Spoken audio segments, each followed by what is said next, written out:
on ancestral lands of the Anishinaabe, Cree, Dakota, Oji-Cree, and Dene peoples, and the homeland of the Red River Métis Nation. We commit ourselves to move forward in a spirit of reconciliation. Thank you. And with that, I'm going to turn it over to Kauser to first introduce briefly Dr. Halal, and then introduce us to Christy Grace Provines, our guest speaker. Thank you, Linda. Thank you so much. And welcome the team once again today for this important task that we have undertaken a couple of months ago.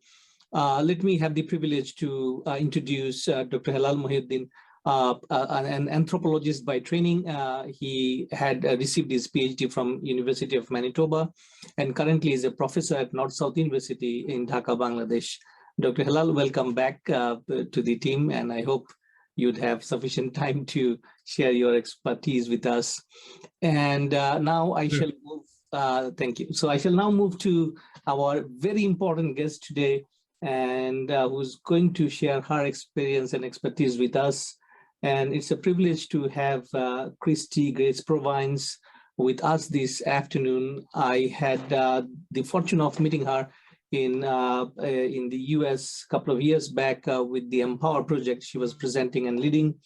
And later on, I kept in touch with her a little bit when I was working on my community-based intervention to counter radicalization to violence. She is extremely gracious to come and speak to my class last semester. And Christy is a digital media and strategic communication professional who brings a discipline of media and creative strategy from her career in marketing together with subject matter expertise in international security policy and recruitment narratives to violence-based groups and extremist ideology. She is, as I said, founder and president of the Empower project. Particularly, we are very much interested in her work because she's a storyteller, creative solution builder, and messaging strategist. And she promotes human-centric approach and trauma-informed lens to develop cognitive resilience against extremist narratives and coercive messaging. And this is why we thought that if you listen to her directly, and of course, we'll be in touch with her throughout the project, that might be wonderful experience for her. And she has presented Project Empower framework at the US State Department, Department of Defense, Homeland Security, National Counterterrorism Center, United Nations Secretariat, and a host of groups. She is a very busy person, as I know. Graduated from Columbia University, her work is informed by 18 years as a brand digital marketeer. So she currently works as a group director at Swell Shark, an independent media agency in New York, where she specializes in sustainability-focused brands. So I'll stop here and revert back to Linda. So Linda and Christy, I have already made you co-host if you want to share your slides. Thank you and welcome, Christy. Christy, just before you begin, I just want to confirm, are you speaking for about half an hour? Was that the plan? I think I have more content than 30 minutes, but I will try to, I'll go as high level and as quickly as I can. So I think we have some flexibility there. What was your plan? At one point we had talked about an hour. So I have probably content for an hour, but like I said, I don't want to cut into the meeting. Well, why don't we strike some balance between those two times? Like, you know, aim for 45 if you, as a compromise there, but sure. Also take your time to make sure you include what you think is really critically important to our project, keeping in mind what we need to hear is about how we apply your work to our job, creating resources for Manitoba teachers to counter radicalization, marginalization. That's our key focus. Yes. And are you comfortable? Do you want people to be interjecting? They'll put the hand sign on the screen to ask questions during, or do you want to wait till after? Perhaps people should use the chat for questions, okay, and then address everything at the end. Perfect. That might help us with time too. Sure, and it's your prerogative to make that decision. All right, so without further ado, thank you, Christy. Looking forward to what you have to share with us. Perfect. Well, thank you so much for the warm welcome. I appreciate the invitation to come and join you today. Let me just, I'm going to adjust my view. There we go. Okay. And then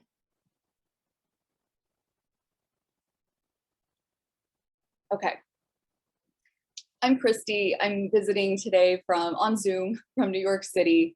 And I was so excited to be asked by Kaiser to join and speak on this topic. Like I said, I do have a lot of content here, so I'll send this over as a PDF after the fact. There might be some areas where I'll go pretty quickly.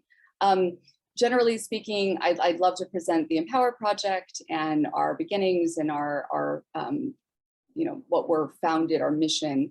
I want to give a little bit of a landscape overview and some context in terms of how we view extremism and how we work with extremism.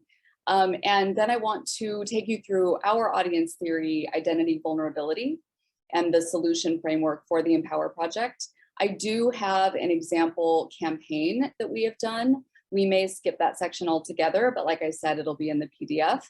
And then I do have a section with some recommendations coming out of our research, some learnings on the school setting and teachers and educators in particular.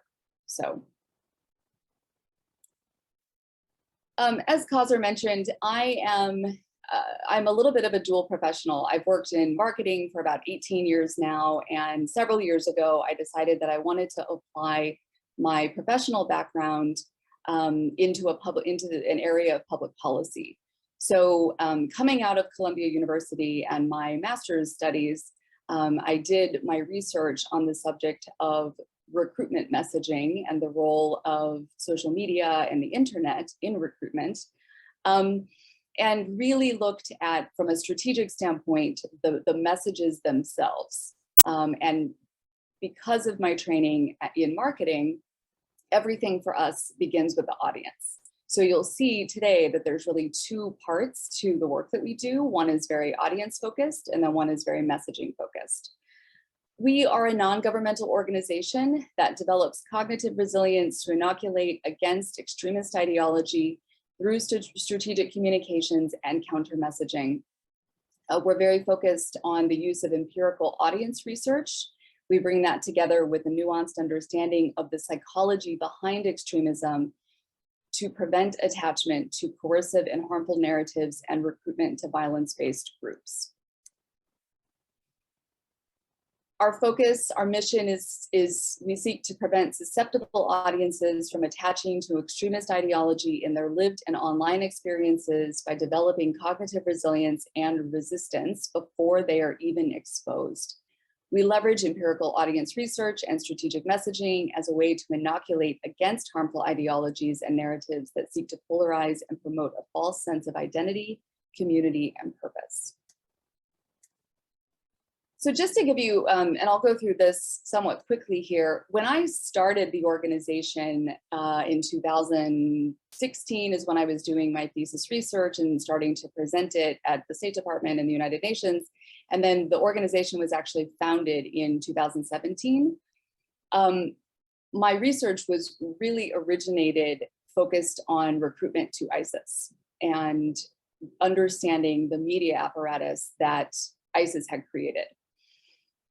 And from there, we also started to then really see some similarities in how they were and some strategic similarities, but also just the synergies in terms of the far right groups and how they were using media and how they were using messaging to also start to create. So that was here in the United States, that happened, I would say, starting in the end of 2017 and 2018 is when we really started to see those parallel paths. And at this point, so we really started with this idea of extremist ideology and recruitment to a group. And at this point, we've now expanded to also look at conspiracy theory and misinformation and disinformation. And I think one of the things that I've seen that's most interesting is when we were talking about extremist ideology and recruitment to a group specifically. So first ISIS, and then even a group like, one of the Proud Boy groups or one of the other, an incel community, the Aryan Brotherhood, Adam Waffen, an actual group. The audience that we were talking about was much more of a fringe, more marginalized population. And what we've seen, at least here in the United States in the last few years, is that that audience has really expanded to become much more mass, much more mainstream. And that's really because of conspiracy theory and dissemination of misinformation and disinformation. So today, I just want to ground us in where I'm going to try to steer this conversation for today, the mass shooting problem in America. And obviously, you know, these are some of the most well-known and the most recent incidents. One of the things that I want to focus on and I want to set up front is when, you know, these incidents are about the victims. They're not about the perpetrators. But because we are studying the audience, which is essentially who becomes the perpetrator, we do look at their entire story. And that's one of the things that I think makes us really unique is we look at not only what's going on in their life at the time of the mass shooting, but what are the events and the state of mind and their life story that has led them to that moment. So, you know, I want to be clear that they are in no ways victims, and it is certainly not similar to the actual victims of these tragic events. But you will see some similarities in terms of victimhood, just in some of the stories that come to life as part of these audiences and the vulnerable populations in terms of recruitment ideology. A couple of the things that you'll see just in these case studies that I think is really interesting, and these are all young. These are mostly teenagers. There's one 20-year-old in this group. But you'll see this history of dysfunctional home life. You'll see a lot of times acts of aggression and disciplinary issues in the school setting. You'll see diagnosis, sometimes formally, sometimes speculatively, of mental illness or personality disorders. And I think one of the things that's really interesting that we see across the board in our research as well is this marginalization of these individuals. And most of them are either suffering from bullying, or they just have few friends and really sit kind of on the outside of their school classes.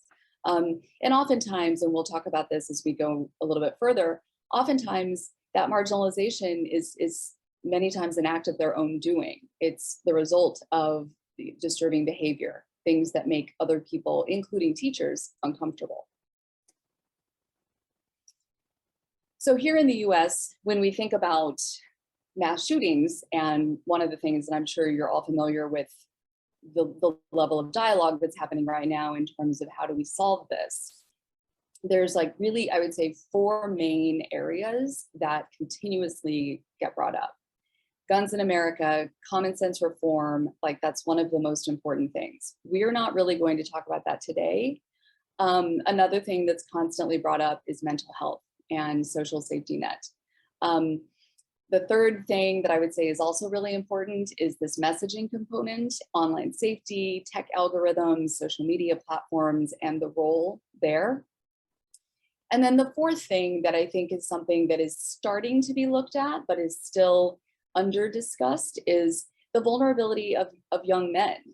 One of the things that's really interesting, a recent FBI report, 94% of perpetrators of mass violence are male.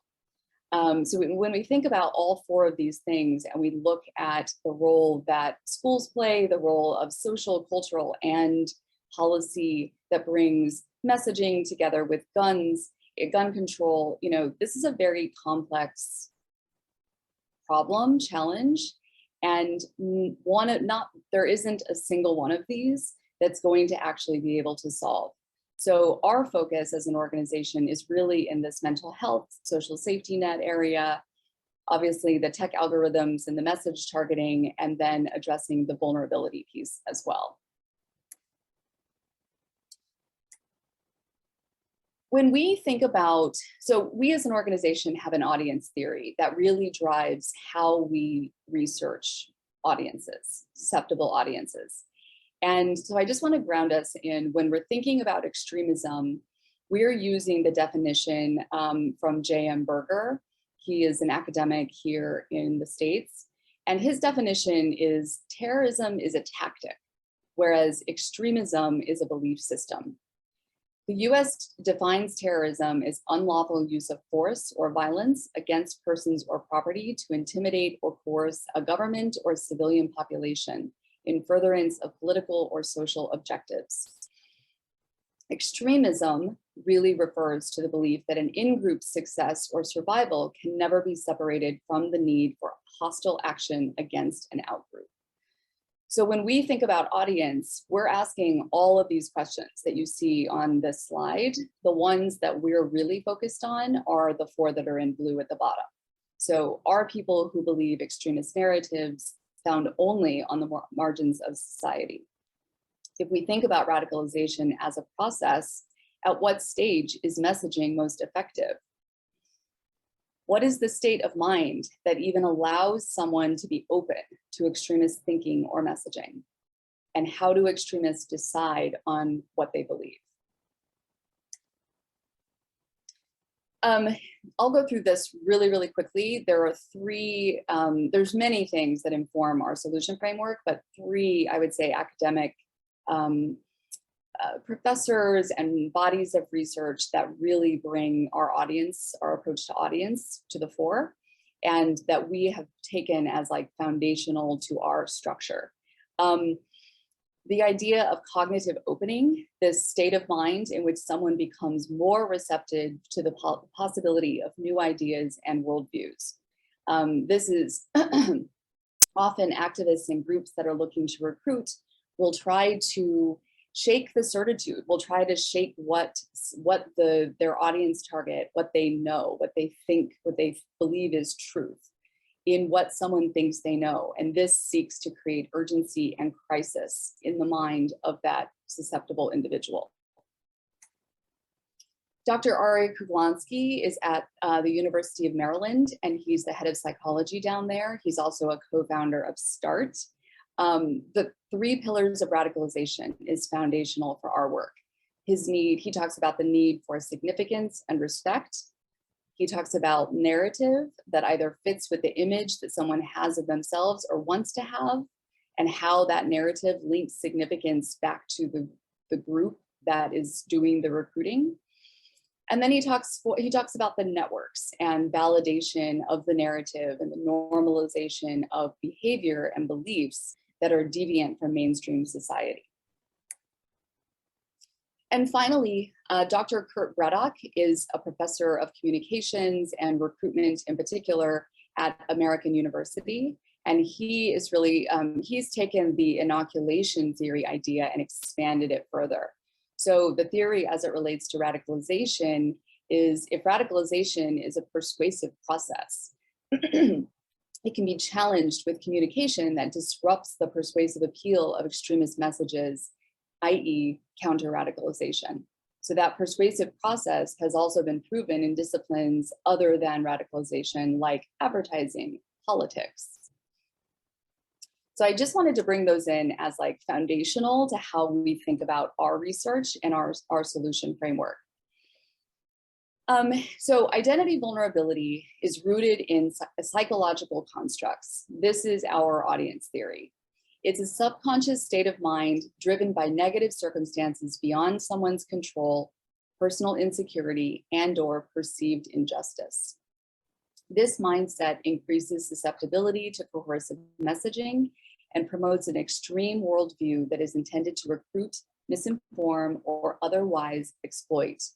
These vulnerabilities cause someone to seek narratives and/or groups that validate grievance, build false confidence, and provide perceived identity, community, and purpose.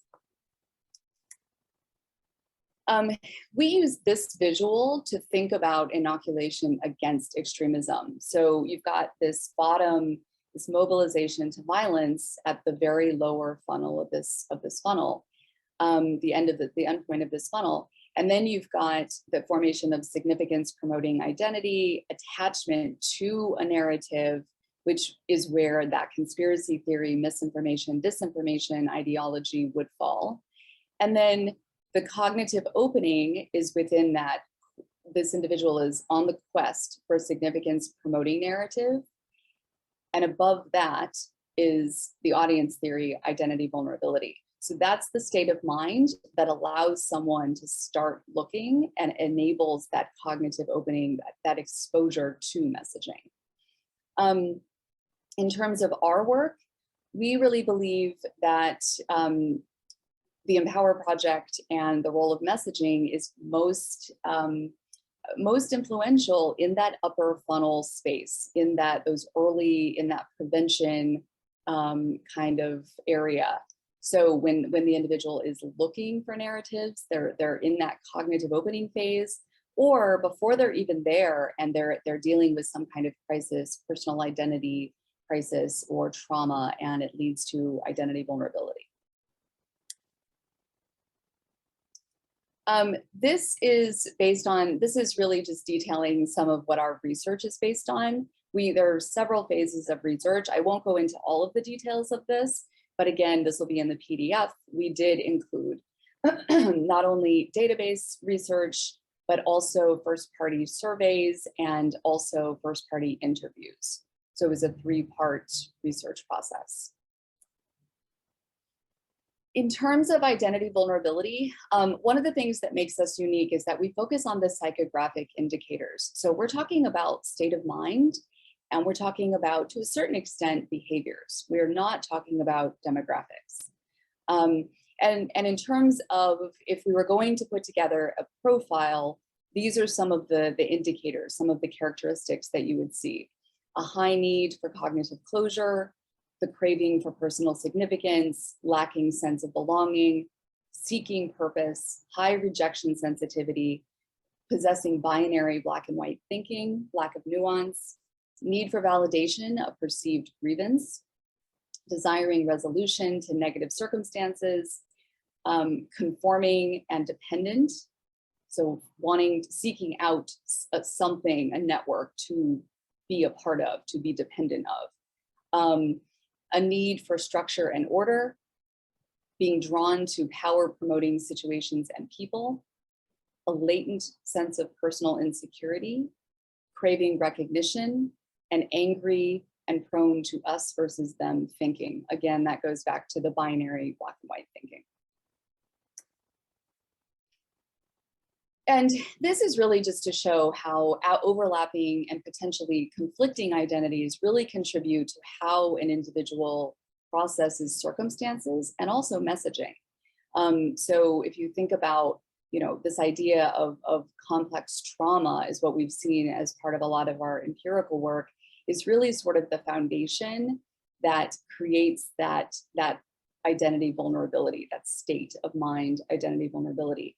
And then you layer on top of that socioeconomic status, you layer in cultural bias, religious bias, personal or localized grievance, and then institutionalized and political bias and racism, particularly in terms of hate crimes and mass violence.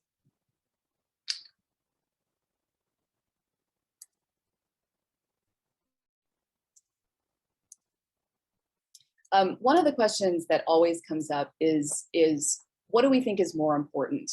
Is it the ideology in recruiting an individual, or is it psychological factors? Our work, because of our work, we tend to err on the side of emotional and psychological factors. We know that 4 things that are always seen in trauma: feeling unseen, feeling unheard, feeling invalidated, and feeling unable to make change. So having very little, lacking personal agency or options to change their circumstances. One of the things that we see in a lot of the perpetrators of acts of mass violence are the sense of despair, the sense of, many times they're unemployed or underemployed. They've experienced rejection from peers, from society at large. According to the Violence Project, 31% of perpetrators have experienced suicidal thoughts prior to an attack, 40% during the attack, and 59% have died on the scene in suicide by police. So this idea of suicide, trauma, mental illness really does intersect with these perpetrators.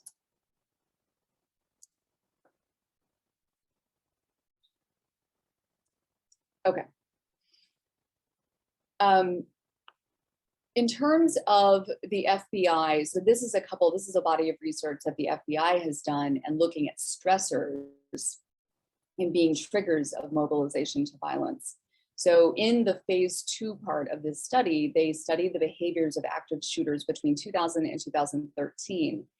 And they found that multiple stressors were present in the days, the weeks, and the months leading up to an active shooting incident. So on average, it was 3.6 separate stressors were experienced by the perpetrators that were studied as part of this research. And the other thing that's interesting is you can see mental health considerations were the most prevalent. They were also an unreliable stressor because only 25% of perpetrators that were studied had been formally diagnosed with a mental illness of any kind prior to the incident. So, and when we talk about being formally diagnosed, we're talking about by a psychologist, psychiatrist, a mental health professional. So mental illness is considered a predictor of violence. It is unreliable, but they have determined that it's unreliable because they have determined that over half of the US population will experience symptoms of mental illness over the lifetime, and the vast majority will not lead to violence. On the flip side of that, active shooters' ability to navigate conflict and or lack of resiliency in the face of challenges is a really important indicator. And it's often experienced as mental illness symptoms. So anxiety, depression, paranoia. And you can see here, these are in terms of teachers and educators, the ones that we've highlighted here in yellow are the ones that I think are the most important that might show up, be more likely to show up in a school setting. So I'll go through these slides fairly quickly. We take a public health policy approach here. So we're very science-based in terms of studying defining what the problem is, where it's happening, why is it happening, and how are these individuals becoming attached. So we're looking to back everything up with empirical research. And then once we've answered those questions through data, we then take a prevention-focused approach. So we look at what works to prevent. What can we demonstrate and also prove? And then in terms of collaboration, we're looking to scale. So how do we translate these programs into policy and into legislation and into the work of other organizations through partnership? These are some of our strategic learnings. We know that the messenger really matters. So who a message is coming from matters. Government is not trusted. It lacks credibility and authenticity. The type of content really matters. So public service announcements, again, those aren't compelling. So we're really focused on influencer, peer narratives, and storytelling. The counter narrative matters. So content should focus on providing a really compelling alternative brand ideology rather than going head to head with a recruitment message. When and how the message is delivered matters. So in terms of early intervention, in terms of message delivery, plus how the message is delivered matters. What are the platforms? Are these platforms that are authentic to the audience themselves, that are there on a daily basis, that they spend time on regularly? And then audience matters. I think most important, messaging has to be developed with the audience in mind, keeping in mind their state of mind, what motivates them, the personal challenges that they're dealing with should be considered, and also drive the messaging approach and how the creative strategy is developed. So in terms of our solution framework, this is really our process on a high level. We always start with audience research, so defining the problem and then really digging into who the audience is and what motivates them. And then we take those learnings and we develop the creative strategy and the communications plan. So we'll define an audience segmentation, build out audience profiles, develop a creative brief using insights from the research and actually start to put together what that messaging strategy looks like. Then we go into campaign development and distribution. And then we always, and every case that we would work on is a little bit different, but we would look to localize a network so that our messaging is driving the audience to supportive intervention strategies, community-based, community engagement or education-focused organizations that are on the ground, that are highly accessible and can give them the support and the help, the one-to-one support that they need. And then we do ongoing consultation and support. So if we stand up a project on behalf of a government or an organization, we would look to transition that to the local organization or a local government agency, but we would remain in an advisory capacity, and we could do content refreshes, ongoing audience research, whatever was needed to keep up with the dynamic and evolving situation on the ground. This just goes again into our development process. From a communication standpoint, these are some of the priorities that I think are really important, that these come right out of the research that we've done. So we know that being values focused is important, exuding heroism, promoting personal significance, vivid and violent language, promoting some kind of an underrepresented voice or power, being urgent and really leaning into permanence and stability, being idealistic and inspirational, including real life stories. And this goes back to those peer influencer stories.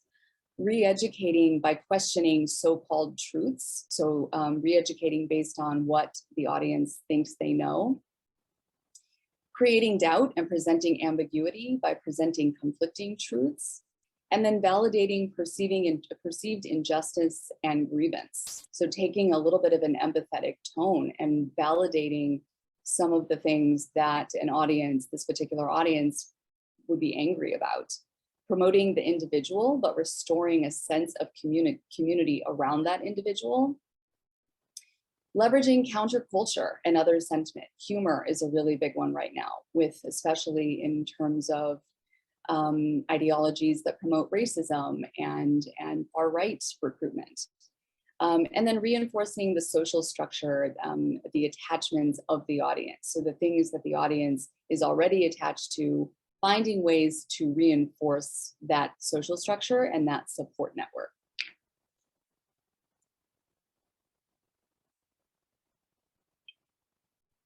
In terms of content distribution, this is just an example of how we would look to launch a campaign over a series of months. And we would always build in some kind of an ongoing test so that we can be not only testing the audience quality, but also testing the messaging strategy itself. Measurement is really important. So again, establishing the key performance indicators up front. How are we recognizing that this campaign was a success?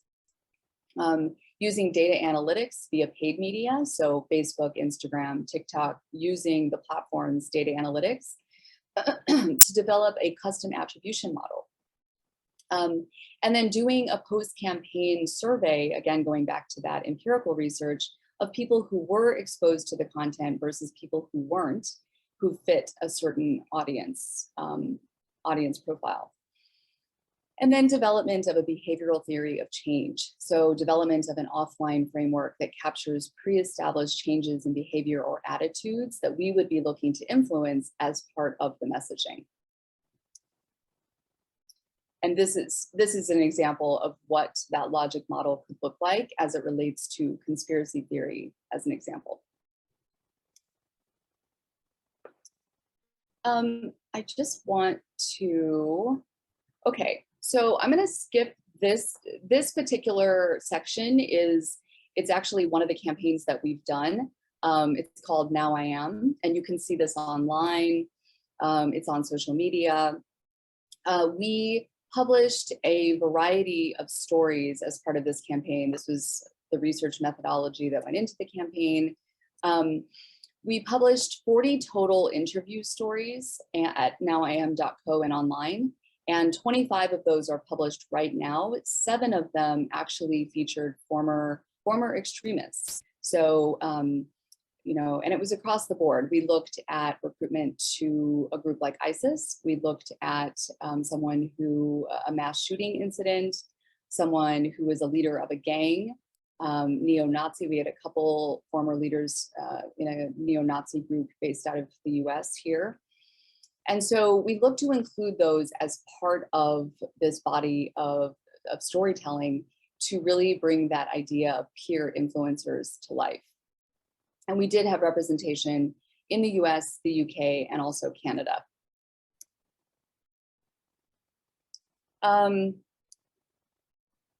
So I'll just go through the strategy statement for this really quickly. The online recruitment and radicalization to violence-based ideology has become a process that actively targets the most vulnerable and isolated individuals in our society, often young people struggling to find purpose and feeling forgotten and out of options. These individuals search for pathways to resolve negative feelings, for communities to attach to, and for validation to their individual grievances. Many times through entanglements of carefully targeted and highly compelling recruitment content, they are led down a rabbit hole of inspiration, and in the worst of cases, to acts of violence against themselves and others. We believe that there's an important voice missing from this young person's journey. It's the voice of others who, like them, have also experienced challenging circumstances, traumas, and marginalization, but who have found a way to channel those vulnerabilities and hardships into something empowering and positive. Now I Am creates a virtual community by telling stories of individuals who have overcome, reinforcing the idea that there are many alternative paths forward and there is a positive version of who you can become.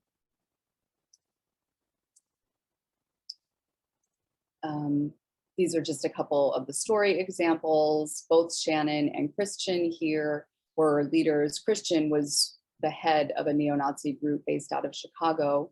And okay, sorry, we don't have more time to go through that, but it's online and on social media.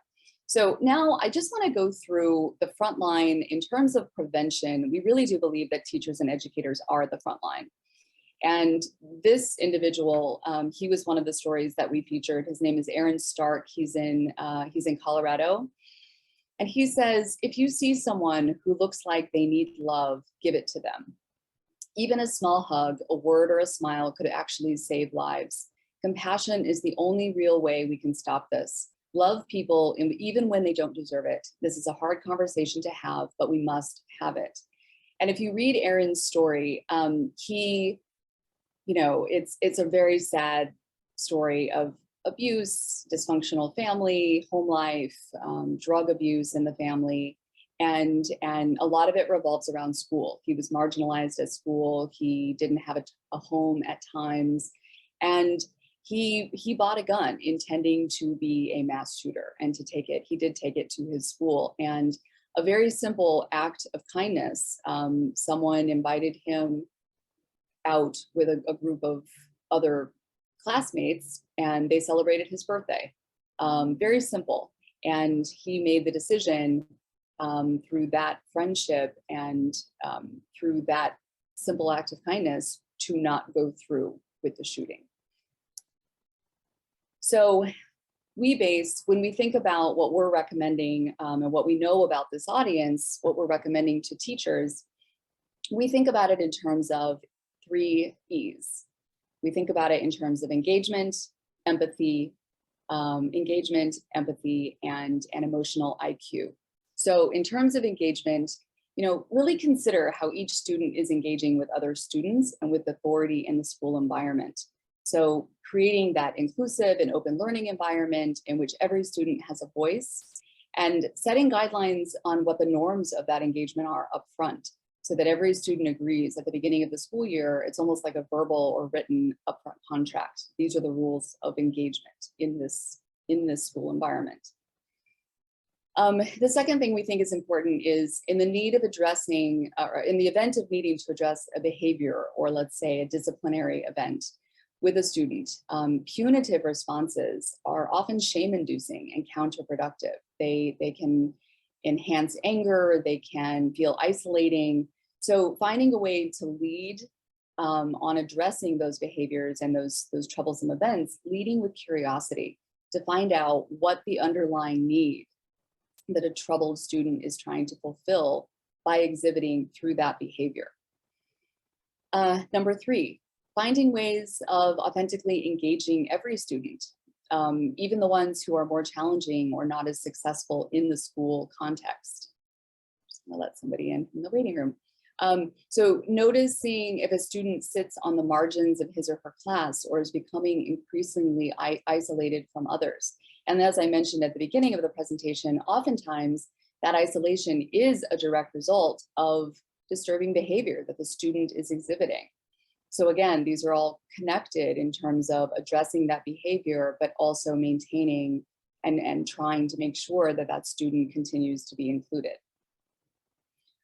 Looking for the root causes. So not just assuming bad behavior without cause, really give context to the bad behavior. It's not justified, it's not an excuse, but consider the home life, consider personal crises that one of the students is going through, and try to be your student's advocate when they are feeling unseen by the rest of the world.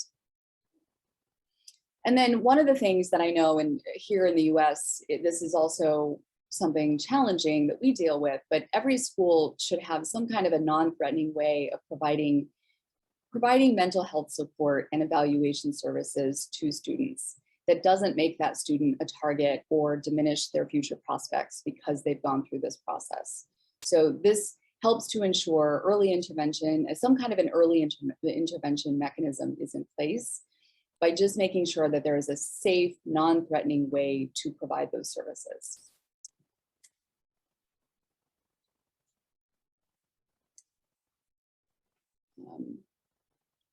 In terms of empathy, modeling and teaching empathy. So finding a way to reinforce empathy as a core value as a part of every subject, whether that's history, literature, gym, bringing a touch of that into every circumstance in the classroom.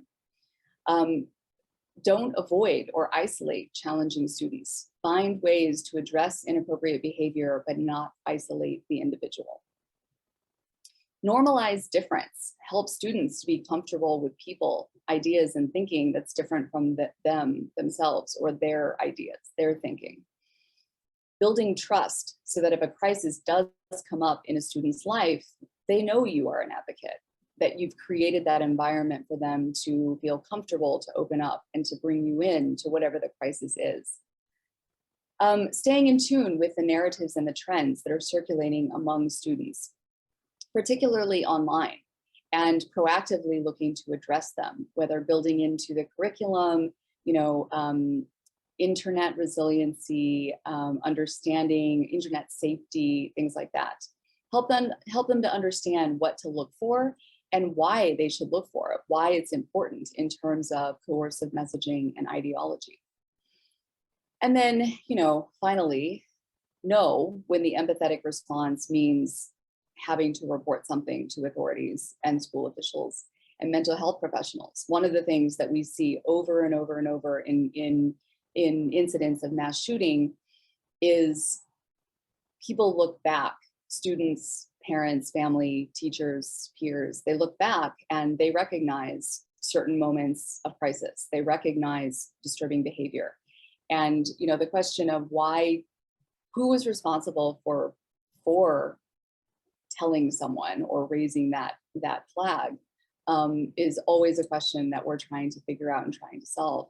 And so I think knowing when empathy only takes you so far and when something has to be reported is really important.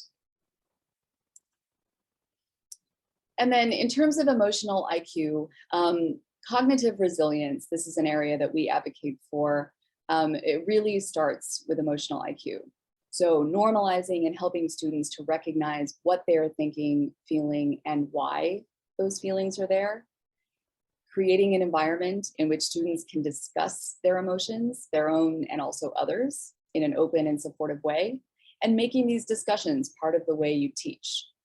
So maybe it's worked into a novel, a book that's being read, or a story that's a historical story that's being told. leaning into the human element in every lesson and every subject. So taking the curriculum beyond just science, beyond just statistics, but leaning into that human story of people. This one's really hard, I think, when dealing with challenging, anyone. And I can imagine in a classroom even more so, managing emotions, managing your own emotions when interacting with challenging students and or situations. So maybe discussing how something that one of the students did actually affects you, making sure that your students know that you're human and that you also have a reaction to whatever the incident was. Approaching disciplinary situations by recognizing when there is something else going on under the surface versus malicious or intentional bad behavior. So helping students to recognize that also, and starting to understand how to connect the way their state of mind influences their actions. And then finally, helping students to channel anger, recognizing when a student is dealing with anger and helping them to channel that anger or that aggression in a more productive, more engaged, pro-social way. How are we doing? Okay, I think we are right at time. So I will go ahead and open it up to questions, and we can go back to anything in the presentation if you'd like, or we can just have a discussion as well. Thank you, Christine. Yeah. Oh, go ahead, Kauser. No, the questions are in the chat. So, Christy, if you kindly, yeah. Okay. Thank you. Yes. So, Okay. Often. Oh yeah. Go ahead, Kauser. No. What I'm just saying that the questions are in chat, and do you want me to read it out for everyone, or? Sure. Go ahead. Okay. Garrett says often a significantly introverted student can appear unengaged, isolated in a classroom. Providing such a student an opportunity to be heard, i.e. making room for their voice, requires creativity and sensitivity on the part of the teacher. It's rather a comment. Do you want to add something on it? Yeah, no, I think that's 100% right. And I think that's because, it's essentially a balancing act, right? You don't want to further isolate that student and you want to give them a platform to be heard, but you also can't be seen to be promoting disturbing behavior. It's a really hard balance to strike. Thank you. Marian says, so much of this goes counter to our social norms around punishment and oppression, parenting and teaching for obedience, not connection. So this is also a comment, I believe. Yes, and I would agree. It does tend to go counter to to the social norms that have been established so far. And I think part of that is just there's been a lack of understanding as to the root causes and this idea of dealing with a person's what they're motivated by, and also getting into the psychology of that individual, getting into the state of mind. Thank you very much. Kevin has 2 questions. He likes EEE approach very much. His first question is, were your strategic learnings and communication priorities specifically targeted to youth? The first question. Yes. So the first question, or the first section that I took you guys through, not Now I Am, those were broad strategic learnings and communication priorities. The ones that we established with the Now I Am research are specific to youth. That particular age group was 18 to 26. So that was a very specific age group. The way that we think about audience, we've got the broad general set of communication strategies and the identity vulnerability audience theory. And then every time we take on a project, we do custom research that's tied directly to that audience, that localization, and whatever the challenge is, whatever the recruitment challenge is. Kevin, you wanted to interact. Go ahead, sir. Just to clarify, thank you. If the target audience was 18 to 26, we're looking younger than that. Are there certain things you would change? Oh, I mean, we would change, yes, we would change the entire, I think the entire model, because 18 to 26 is the window of time in which the shootings are actually likely to happen. And so if we were working with school-age children, it would be a much earlier curve, a much earlier, much more prevention focused. And that's why so many of the recommendations are focused around engagement and focused around interaction with that student. Thank you. Christy, if you kindly close the presentation view so that we can have a full screen. Yes. Thank you. That's great. Second part of the question is, given that we are a government funded project, I mean ours one, and we are looking at engaging teachers to help with us, how important is it to separate the top-down government scripted approach, i.e. lesson plans, from how teachers engage with youth triply in general goodwill? Yeah, this is a great question. So we tend to, when we created Now I Am, we were not affiliated with our funding source, the brand that was set up. So the messaging campaign that actually went live and was targeted to individuals, we had no affiliation with the funding source, with the Empower Project, we created a completely separate brand. That is how we would recommend doing it, because you want the entire messaging experience to resonate with the audience. And that includes who they see it as being from. Thank you. Marian has two questions. What is the in-servicing of school staff so they can take this? Marian, do you want to expand on it a little bit, or? Well, it's just kind of picking up on the comment that I made that, you know, we still live in a very punitive culture, and this is encouraging empathy and compassion.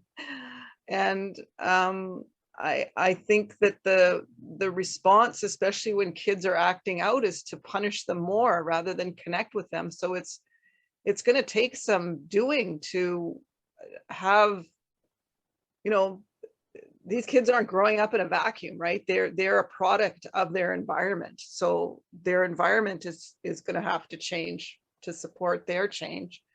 So that's a big ask for a lot of institutions. And so I'm just wondering what, you know, because part of this project is in servicing the teachers, right? What we're doing is supporting teachers and other educators, administrators.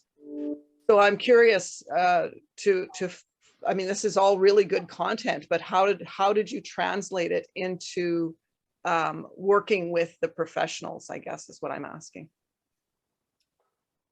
You mean, how would we translate it to working with teachers themselves and like training teachers on this approach? Exactly. Yeah. I mean, that's, you know, I think that's something that ideally, we would need to do more research on currently what's happening in schools today.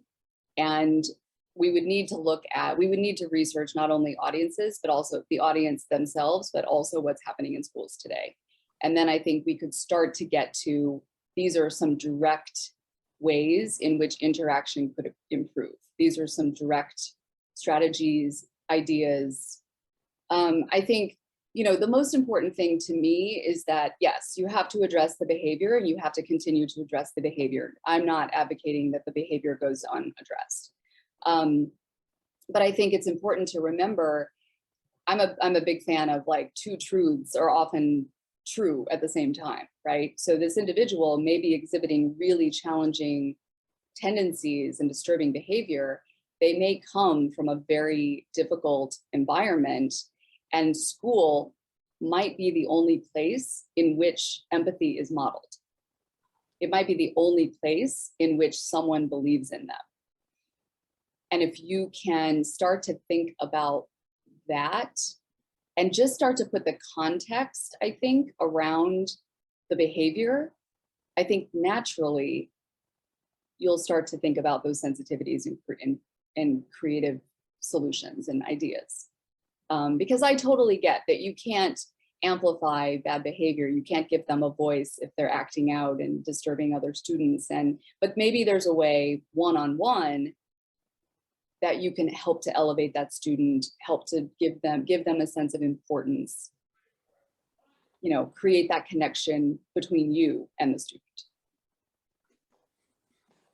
Thank you. And Marian had one question. I think Now I Am, is it a social media campaign only? I mean, I think it's both, right, Chris? It is, yes. We have video, it's social media. A lot of it is social, but we also have the actual site, which is what we're driving people to. The full expression of Now I Am is to actually create a practitioners network and to develop a way for the audience to be able to interact with the stories that they encounter online and on the website. So someone would be able to reach out to Shannon, who experienced a very specific set of traumatic events, and actually have, you know, a safe dialogue with her. Thank you. I have two. Linda, please go ahead. Well, actually, I just want to say, I see Michael's got his hand up. I think we should, I think we can return to the hands and don't ask the question in the chat room. We can go back to the interactive screen model. So why don't we move over to Michael, who has a question, and then we'll go to Dr. Halal. Hi, sort of an observation is, it seems that like we're trying to build community here, and that if we don't build a community, then they will find their community elsewhere. And just that one slide where you had all the shooters, it was like sort of once like sort of post-Columbine and then the internet age began, you have this list of disturbing social media behavior. And so my question is, how do we avoid the eye rolling of implementing a project? Because those kids that are doing the eye roll are probably the ones that need it the most. So like the cynicism of being a teenager exemplified, like, is there a way that we can sort of make this genuine and effective? Absolutely. I think, so that is really the second half of what we would do is build out a campaign, whatever that looks like. It could live online, it could live on social media, it could be in real life, it could be any number of, you know, content expressions, but we would look to create it using the research from that particular audience that we're trying to reach. So what is the most authentic voice for that audience? What are the colors that they're attracted to? What is the language that they are drawn to? What is the imagery? So we can the idea will be to create the environment that they're used to coming across this other messaging, create that same kind of environment, I guess is the best way to put it, but promoting a totally different set of community. Thanks. Go ahead, Dr. Halal.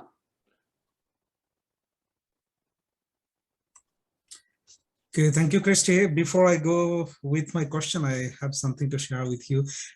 Just recently, I have completed a long one year long study on adolescent mental health, especially during the time of COVID. Yes. Conditions, adolescent mental health. And we are processing all the information. The information that are coming out are quite intriguing to some extent. It's about cognitive resilience. You have come up with this idea that cognitive resilience. It sounds that the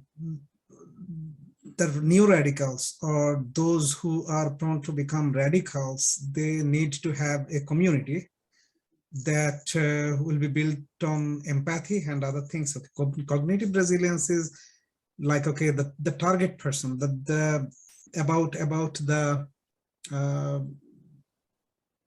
radicals. We are talking about the radicals, that we need to change them through community involvement or community participation or community intervention. with empathy, something like that, if I understand you properly. So there are two things, one is community and one is individual. But now our findings recent, especially in recent studies that we have done in Bangladesh, I am looking for a parallel in Canada and I did not find one, whether there is any study on the adolescent mental health during the COVID period, especially about in term relating with radicalization and all other things. Radicalization was not our focus, radicalism was not our focus, but anyway, it came up at the end of the study unexpectedly. We did not really expect that to see there. So the thing is that the family and then school, these two things, teachers. In Bangladesh context, I think in Canadian context as well, teachers are becoming much more detached with the students. So they are not these days, especially these days, they are not feeling that comfortable, or they don't have the training, proper training, or they are not really trying to get involved with the students anymore because they don't understand the students these days.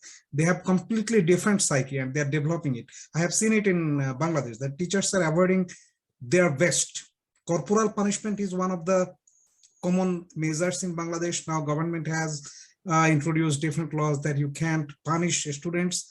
So there is a big dilemma there, whether they will be going for some strict sort of intervention or something very empathetic ones. Empathetic ones are not working at all because the students are creating different forms of radical groups. Not only the way we just categorized here, there are something new.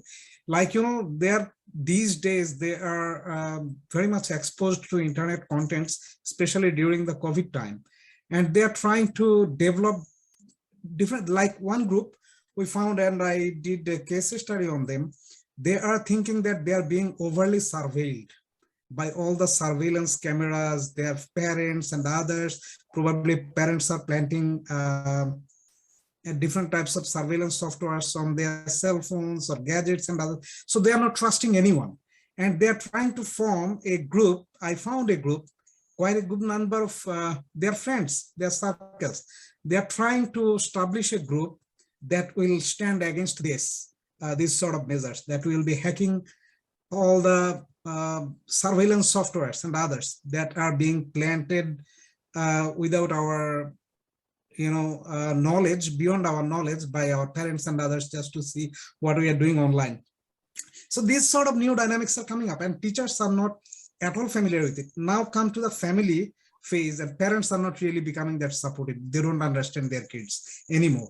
This problem is very widespread at this stage than any other stage because kids are not sharing anything with their parents. Previously, we had a kind of family culture, living room culture, that kids used to come up to have family time and share their problems and other, concerns with their parents, probably just to get some supports. These days, they find everything online and they think that we are fine. We don't need to ask teachers. We don't need to ask parents.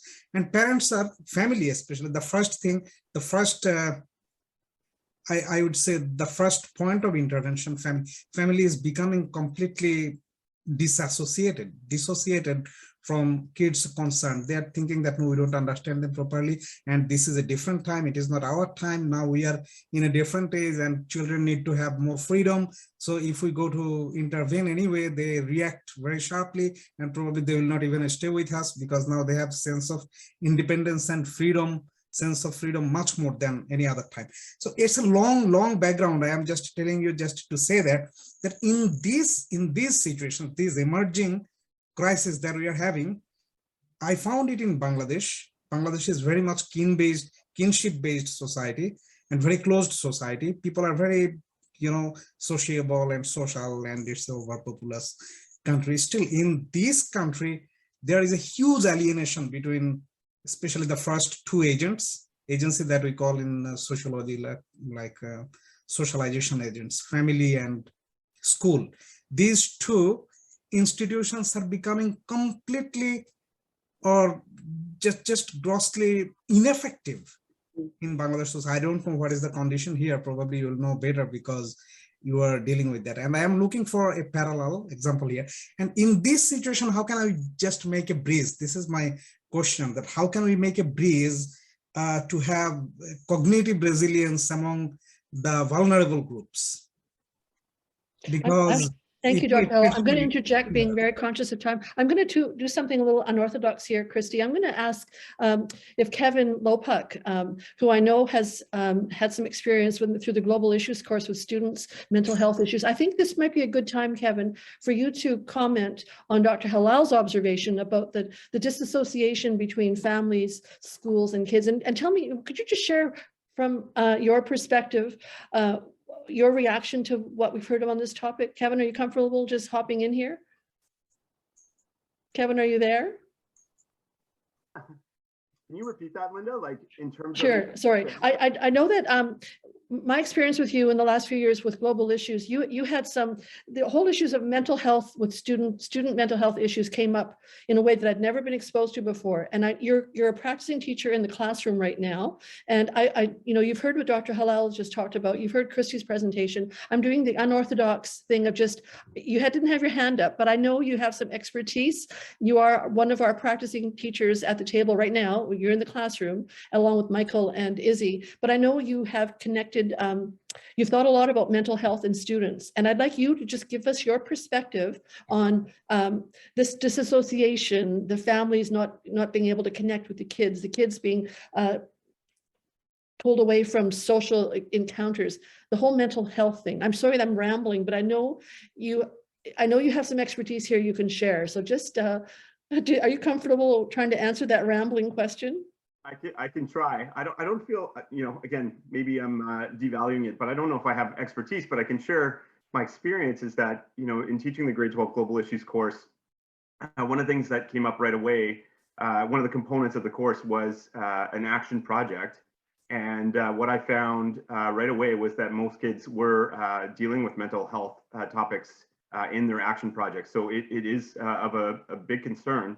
But I think, to relate back to Christy's presentation, the triple E approach, like that's it, right? That's where we need to go. And that's in my Global Issues classroom, it's so important to create an atmosphere where the dialogue and the dialogue is permitted, and that, that the kids can feel safe to have these conversations, because, if they are, disassociated from their parents,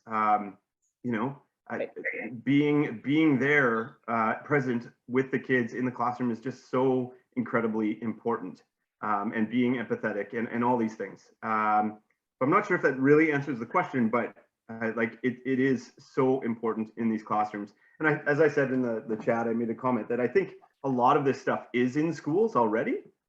It's just whether or not kids are buying into it, or sorry, teachers and administrators are buying into it, because I think, as Marianne put, it is a change, and there are some teachers and principals who are out there, administrators that are out there, that still see this as that this punishment approach. I'm not sure how you put it again, Marianne, but something to that effect, where this is it is different for a lot of teachers. But I think it is there, and I think good teachers are doing it, and I think we just need to foster that more. Great, thank you, Kevin. I'm going to jump over Marianne and go to Gareth, who hasn't had a chance to verbalize a question yet verbally. So would you go ahead, Gareth?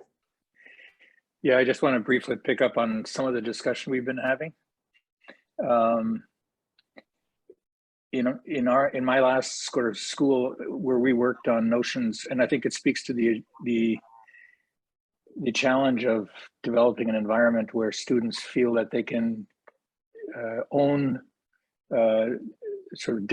they can own their own behaviors in a way that isn't punishment. We've been talking a lot about punishment, and how that's something we want to move away from. What we found helpful was, and too often the word punishment and discipline are basically interchanged. And we very consciously in our school decided to understand discipline as, with its Latin roots, which have to do with to learn. Right. And we just found that completely flipped the notion. Most events where traditionally we might have sought to punish developed a completely different energy when our response was one of discipline, because that made room for the kinds of things that Christy was talking about. That made room for the triple E kind of approach to things. Yeah. So I just wanted to point that out, that we typically think those are the same thing, but they're actually very different. Great observation. Do you want to respond to that, Christy? Yeah, I love that. I think that's a great distinction and very important. And it really goes along with that idea of how do you channel, I used anger specifically, but how do you channel anger into a more pro-social, productive way? And what you're talking about is kind of taking that idea and applying it to the entire learning process. Yeah, that's great. Great. All right, back to Marianne. Do you have a short question? We're coming up on the end of our time with Christy. Marianne, are you there? I'm back. I got knocked out for a minute for some reason. I wanted to go back and ask Christy, you know, the format that we're starting to look at for the curriculum, which I really see as two parts, as being resources to build the capacity of teachers to deal with this, and then resources that the teachers will use with students. So a lot of what I saw today was more what would get used to kind of educate teachers and kind of frame the whole curriculum. But we're starting to say we're going to use this task. So tools, attitudes, knowledge, and skills. And I keep harping on about skills because I think that's also a way to get away from this as being seen as a political agenda, which a lot of people are going to say is, you know, a problem. So I'm wanting to really go back to really to kind of pick up on the conversation. And to me, it's teaching the kind of emotional literacy skills, emotional intelligence skills, conflict resolution skills, you know, those kind of things. And a lot of those are in like the health curriculum. I'm actually a health teacher. I was a guidance counselor way back many years ago. But I just was teaching at a post-secondary institution and was teaching, you know, a lot of courses on anti-oppression and community development and conflict resolution. And I guess you know, to me, these are the core of what we need to be teaching kids anyway.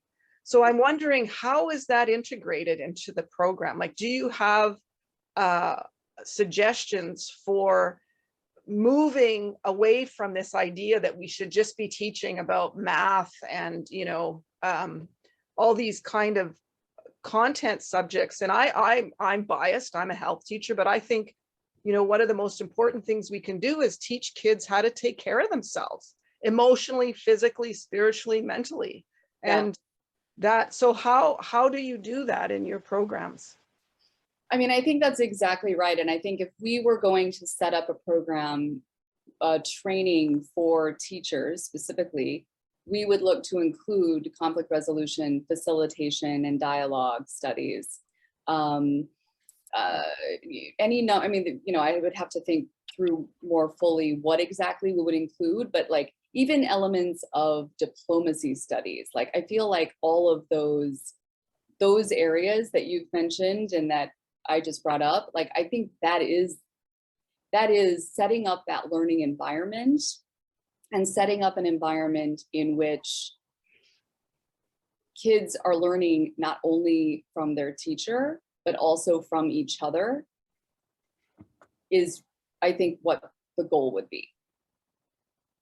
So you don't lose sight of the curriculum, you don't lose sight of the skills that the child has to learn, but you're also at the same time incorporating this like, you know, this culture of debate, this culture of inclusion, this culture of resolution, all of that.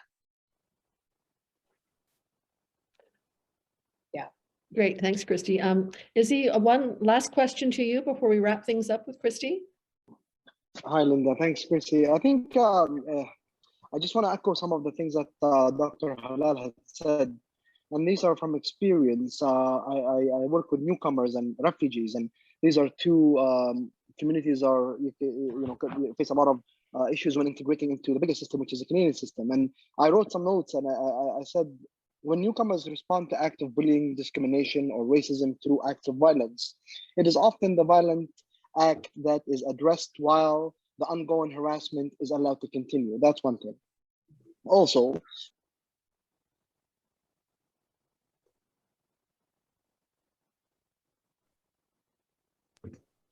Gary, a proper way. Sorry, is can you hear me? dropped out there? Can you please repeat the question? Sorry, can you hear me now? I can hear you now. Okay, I said, did you hear anything I said? Well, you dropped out like just the last couple of moments. So just repeat the short question again. I said our children deal with a lot of pressures and a lot of things that go unnoticed. And I also said, I wrote, parents can also end up feeling judged or ridiculed by those within the school system for parenting in their traditional manner. As the youth become more distant from their family, they are more likely to act out in a violent or aggressive manner towards family members that force them to maintain aspects of their cultural lifestyle that they no longer want to follow, or if their sense of belonging or agency is challenged. So when we do this work, when we are trying to do this work, we must think of what exists outside of our schools, what the community perceives our work to be, and the intersections that bring our students and their families and connect our schools together. Very often, a lot of families that I deal with say, we don't know anything about what's happening in our children's lives at school. We trust the teachers to do what is right, and that's that. So how do we bring these voices and these concerns without speaking for them, without doing things for the students and respecting their agency? Yeah, I just want to clarify, are you asking how we do this, how we understand the students and what their home life is like? Yes, because as I said, like there is a disconnect between their lives and their families and the school system. Okay. Because of the way the system is designed. So the work we're going to do, unless it actually concretely finds a way to connect with parents and their communities, we can never do this work right. Right. I mean, I would suggest that, the same approach that I'm suggesting is taken in the classroom, I think has to be taken with the community of parents as well. So again, that like open dialogue, that over communication, setting up front, this is the approach that I'll be taking with the students. This is the approach that will be creating the learning environment for the year. I think that those two conversations, the one that the teacher is having with the students in the classroom and the one that the teacher is having with the parents, I think it happens in parallel. Well, that's an excellent piece of advice, Christy. And I do know that a lot of people, especially the teachers at this table, are likely doing some of those things, but the key is to get those messages out across the board. So I love that last piece of advice you landed on. Are there any last comments you want to make before we wrap up and move on to our next agenda item? That's been so helpful, actually. It's been fantastic to join. Thank you so much for having me. And I'm excited to continue to see how the project evolves. Great. Well, I was so happy that you volunteered your slide deck because I was able to really focus rather than taking mad notes. There were a few slides I'd love to see us taking almost verbatim and putting it in part of our little, we call front matter of our document, or to have people access the research you've done. It was really informative. Amazing. So on behalf of the group, let me say what an amazing and informative and enlightening presentation, and entertaining too. Oh, You've been great. Thank you. And you're welcome to stick around because we're moving now to our next agenda item. Kauser, who is the originator of this project, we wouldn't be here if not for Kauser and his expertise. He's going to talk a little bit about Buffalo and Uvalde. Are you going to stick around, or are we saying goodbye to you now? I would love to stick around for this portion, and then I'll probably hop off in a little bit, if that's okay. And can I count on you then just to forward me that slide deck and Yes, I'll share it with the team? Perfect. Yes. Thank you very much. All right,